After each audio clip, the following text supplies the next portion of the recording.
धाकड़ खबर, बेखौफजुमा बेबाक अंदाज। धाकड़ खबर में आपका स्वागत है। मैं आपके साथ हूं अकरम रईस खान। पहले उत्तर प्रदेश में चल रहा था टोको रोको फिर ठोको, यानी कि एनकाउंटर का सिलसिला। हजारों एनकाउंटर हुए, लेकिन कानून व्यवस्था उत्तर प्रदेश की सुधर नहीं पाई है। लेकिन अब ये सिलसिला असम में शुरू हो गया, क्योंकि असम में इस बार मुख्यमंत्री बन गए हेमंतो बिस्वा शर्मा, और वो आदित्यनाथ योगी से बड़े हिंदुत्वा अपने आप को साबित करने में लगे हुए। जैसे आजकल उनके कई सारे आप फैसले देख सकते हैं, जो आजकल ये उत्तर प्रदेश में आप देख रहे हैं ना, 2 बच्चों वाली नीति, ये असम से ही शुरुआत हुई है। उन्होंने ही पहले स्टेटमेंट दिया था। और चुनाव के दौरान अगर हम जाएंगे तो मदरसों पे पाबंदी लगा देना, मदरसों को खत्म कर देना, तमाम तरीके की चीज़ें हेमंतो बिस्वा शर्मा ने ही पैदा की। उसके बाद पूरे देश में इस पर हल्ला मचने लगा। जैसे आजकल उन्होंने एक नया क्रिएशन किया है कि जो बीफ है उस पर पाबंदी लगा दी है कि धार्मिक स्थलों के 5 किलोमीटर के आसपास के दायरे में बीफ नहीं बिक सकेगा। हो सकता है उत्तर प्रदेश में, मध्य प्रदेश में आपको ये सब भी देखने को मिल जाए। लेकिन हम बात करने जा रहे हैं ठोको नीति की। ठोको नीति के चलते पिछले 2 महीने के दौरान असम में 12 लोगों को मौत के घाट उतार दिया गया है, जिन्हें पुलिस कह रही है कि उसने अपनी आत्मरक्षा के दौरान अंजाम दिया है। तो यहाँ जो राज्य मानवाधिकार आयोग है, उसने इस पूरे मामले पर नोटिस ले लिया है, सरकार से जवाब तलब कर लिया है। इस मुद्दे पर हमारे साथ बातचीत करने के लिए हाईकोर्ट के, जो असम हाईकोर्ट के एडवोकेट हैं जुनैद खालिद साहब, वो जुड़ रहे हैं जूम के जरिए। उनसे समझेंगे कि जो ये एनकाउंटर का सिलसिला शुरू हुआ है, इनमें किन लोगों को निशाना बनाया जा रहा है और इस पूरे मामले को किस तरीके से अंजाम दिया जा रहा है। बहुत शुक्रिया सर वक्त देने के लिए। शुक्रिया। मेरा पहला सवाल ये है, अभी तक जो 12 लोग एनकाउंटर में मारे गए हैं, क्या आपके पास जानकारी है कि वो किस धर्म, किस जाति, किस समाज के हैं? इसमें अक्सर जो है लोग जो है वो, जैसे हम लोग कहते हैं, छोटे मोटे जो आपके क्रिमिनल्स टाइप के लोग हैं ये हैं, और ज्यादातर अपने माइनॉरिटी मुसलमान कम्युनिटी से बिलोंग करते हैं, और ये गरीब तबके के हैं, देहात में रहने वाले लोग हैं अक्सर। कोई तादाद आप बता पाएंगे कि 12 में से जिन्हें आप कह रहे हैं कि मुस्लिम हैं, दबे कुचले हैं, ये लोग कितने कितने हैं? इसमें से तकरीबन 8 के करीब मुसलमान ही हैं। तो क्या ये मुसलमानों को जो है मारने के लिए पुलिस को खुली छूट दे दी गई है क्या? ये अपने सीएम साहब ने, अब पुलिस ये कह रही है कि सीएम साहब जो है जीरो टॉलरेंस का पॉलिसी इन्होंने अडॉप्ट किया हुआ है कि कोई भी जुर्म के खिलाफ, जैसे ड्रग्स हो और जो है रेप हो या मिलिटेंसी हो, इसके खिलाफ 0 टॉलरेंस किया जाएगा। इसके तहत अभी जो है ये एनकाउंटर्स भी अगर जरूरी है तो करना चाहिए। इस हिसाब से सीएम साहब हेमंतो बिस्वा शर्मा साहब का ये इनका डायरेक्शन है पुलिस के लिए। तो पुलिस अपने काम कर रहा है, सीएम साहब ने डायरेक्शन दे दिया, पुलिस अपना काम कर रहा है। ठीक है, पुलिस अपना काम कर रही है। 12 लोगों को मौत के घाट उतार चुकी है, 8 लोग उसमें से माइनॉरिटी से आते हैं। तो क्या आप लोगों ने कुछ स्टडी किया हो, कैसे उनके केस थे? जैसा आप बता रहे हैं कि वो लोग बड़ी तस्करी के मामले में अगर जुड़े हुए हैं, वो देश विरोधी गतिविधियों में जुड़े हुए हैं, तो उनको मार डालिए। तो क्या वो ऐसे मामलों में जुड़े हुए थे?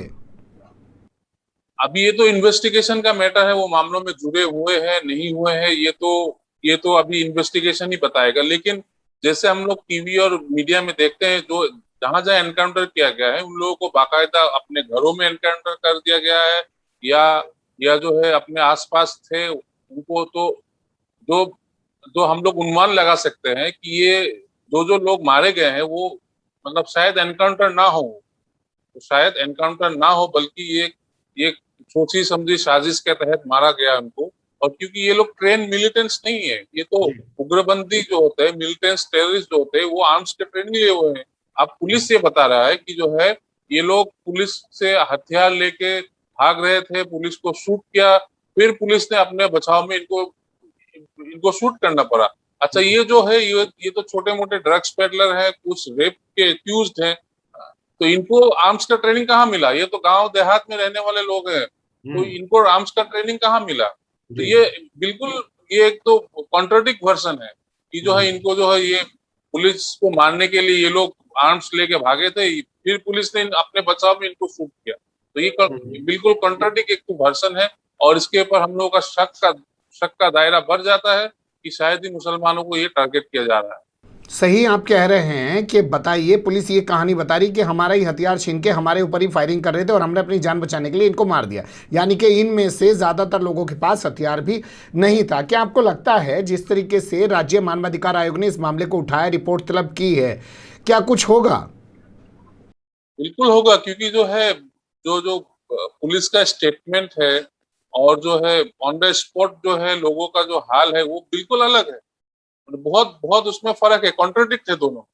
पुलिस अपने स्टेटमेंट में अपने बसाव में फायरिंग कर रहा है, हालांकि ये लोग तो ट्रेन मिलिटेंट्स नहीं है, इनके पास आर्म्स ट्रेनिंग कहाँ से होगा? इनको पकड़ लीजिए 9mm पिस्तौल, AK-47, ये लोग कहाँ से सीखेंगे? और ये और ये लोग भाग के, मतलब इसको इनको तो वो हथियार चलाना नहीं आता है। तो ये एक तो बहुत वैलिड लीगल पॉइंट है, जिसके ऊपर जो है नेशनल ह्यूमन राइट्स कमीशन ने, मानव आयोग ने जो है नोटिस किया असम पुलिस को। अब असम पुलिस अपने रिप्लाई में क्या देखता है, ये देखने लायक बात। क्या कोई आपके यहाँ भी फैक्ट फाइंडिंग कमेटी बनाई गई है विपक्ष की तरफ से या किसी और एनजीओ की तरफ से, जो इस पूरे मामले को सर्च कर रही हो? कुछ एक दो कहानियों पे काम किया गया हो, जो एनकाउंटर हुए हैं उसके बाद कुछ चीज़ें निकल के आई हो, कुछ जानकारी है आपके पास? अभी फिलहाल तो ऐसा जानकारी नहीं है, लेकिन जो है बात बात पे ये आरोप लगाया जा रहा है कि जो है मुसलमान लोगों को टारगेट किया जा रहा है इसके तहत। और जो है अभी शायद कुछ इसके जैसे ही नोटिस आए ह्यूमन राइट्स कमीशन का, नेशनल ह्यूमन राइट्स कमीशन का, तो उसके ऊपर शायद आसाम में कुछ आपका फैक्ट फाइंडिंग टीम या ऐसे कुछ मिशन बने। क्या चीज़ें रुक पाएंगी या ये लगातार चलती रहेंगी? क्योंकि सीधे सीधे जब आप कह रहे हैं कि मुसलमानों को टारगेट किया जा रहा है, तो ये तो एक तरीके से वो हिंदुत्व वाले एजेंडे पे आगे बढ़कर कुछ लोगों को खुश करने की कोशिश की जा रही है।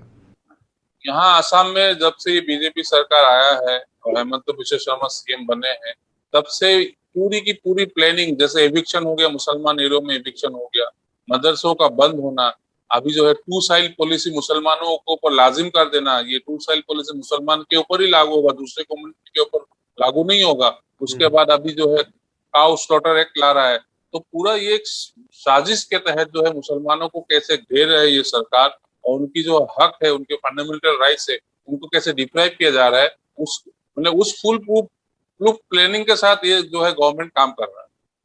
चलिए, आप तो वकील हैं, अदालत में इस मामले को देखेंगे, लेकिन जो विपक्षी पार्टियां हैं वो इसमें क्या करती हुई दिखाई दे रही हैं आपको?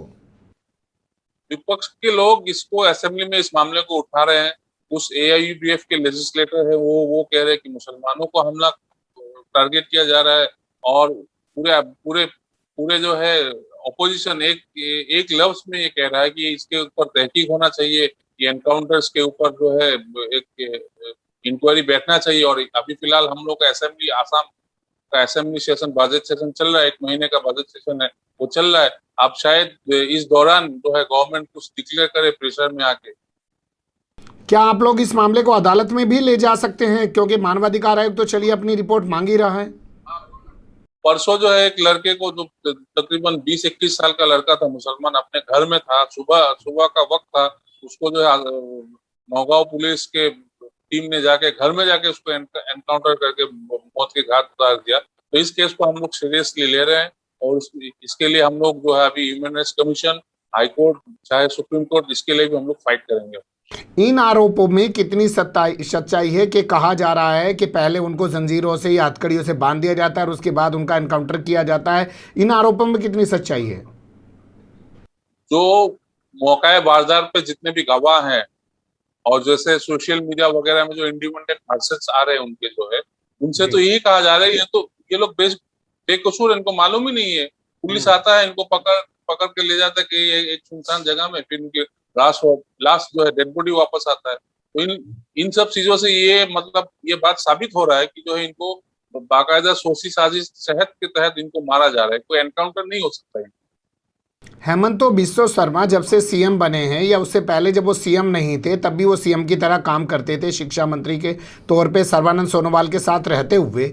वो आखिर इतने जो है हिंसक प्रवृत्ति के क्यों दिखाई देते हैं कि मार डालो, काट डालो, मत छोड़ो जिंदा? ऐसा सीएम क्यों बनना चाहते हैं वो? इनका ये कहना है कि हम असम को जो है क्राइम फ्री करेंगे, असम को जो है ड्रग्स का सेंटर नहीं बनने देंगे, असम में मतलब ये गाय का तस्करी नहीं होने देंगे, असम में रेप नहीं होने देंगे। ठीक है, हम इन सब चीजों का हम भी चाहते हैं कि असम ऐसा बने, क्राइम फ्री बने, रेप फ्री बने, ड्रग्स फ्री बन जाए, लेकिन इसका मतलब ये नहीं कि आप मासूम लोगों को जो है जान पे ले जाए। लॉ का प्रोसीजर है, आप उसको उस प्रोसीजर के तहत जा सकते हैं, उस हिसाब से आपको करना पड़ेगा। आपके यहाँ का जो मीडिया है, सोशल मीडिया का तो आप जिक्र कर रहे हैं, मेन स्ट्रीम मीडिया जो आपके यहाँ का असम का है, वो इन तमाम चीजों को कैसे दिखा रहा है? वो तो प्रोपोगेंडा के तहत जो है मुसलमान के खिलाफ दिखा रहा हम्म। है, एक दो चैनल्स को छोड़। एक दो चैनल को छोड़ के वही जैसे देश के स्तर पे हो रहा है मीडिया के मामले में। अक्सर अक्सर जो है यही दिखा रहे हैं कि मुसलमान क्रिमिनल्स होते हैं, रेपिस्ट होते हैं, ये होते हैं, अक्सर वही दिखा रहे हैं। चलिए, बहुत शुक्रिया। आपसे फिर जुड़ेंगे और भी बहुत सारे मुद्दे हैं, उन पर बात करने की कोशिश करेंगे। आपने वक्त दिया, बहुत शुक्रिया।